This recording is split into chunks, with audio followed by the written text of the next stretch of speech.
Ito yung plotter mga kamaw, no. Ayan, no. Plotter na. Kasi ayaw umangat. May grounded mga kamaw.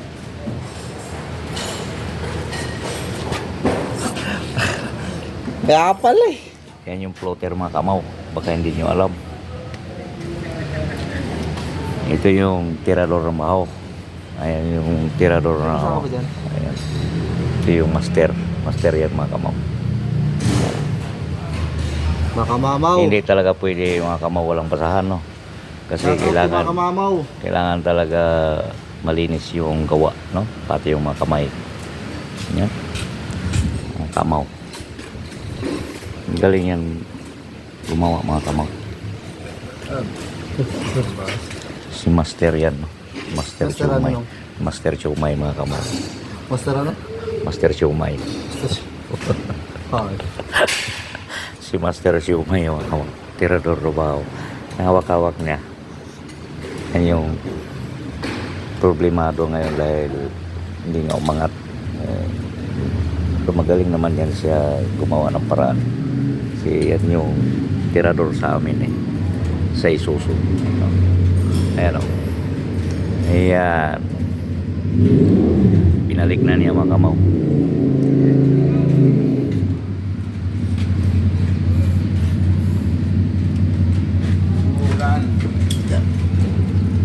Tag-ulan na talaga.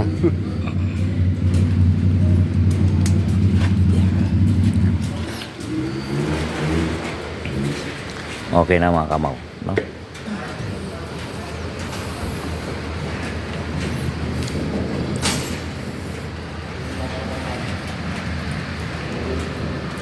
Yan yung floater, no?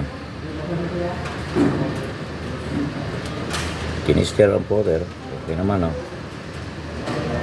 Grounded lang siya mga kamaw.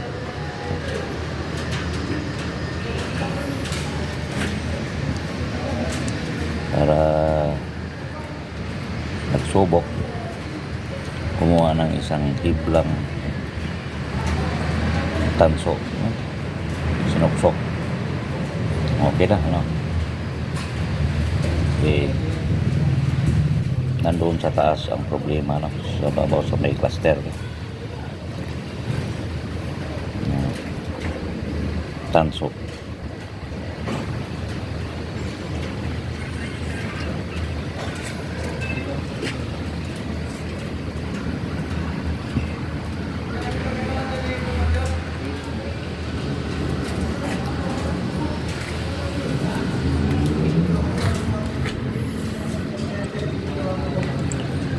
Kaya tandaan ninyo, oras ang inyong mga floater, no, hindi gumagana, hindi nyo alam kung may laman ba ang tangke ninyo, no, ng diesel o gasolina.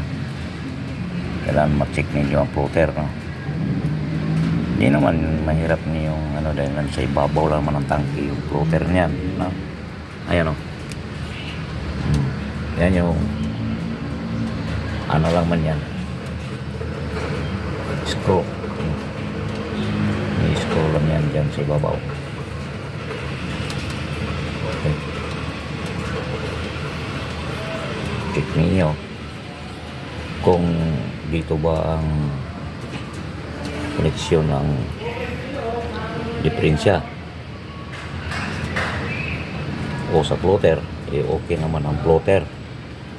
Ang wire, yun lang grounded sa taas, no? Doon sa cluster. Sa cluster mga kamaw. Maraming salamat, no, mga kamaw. Like and share mga kamaw. Paki-share. Thank you mga kamaw. God bless.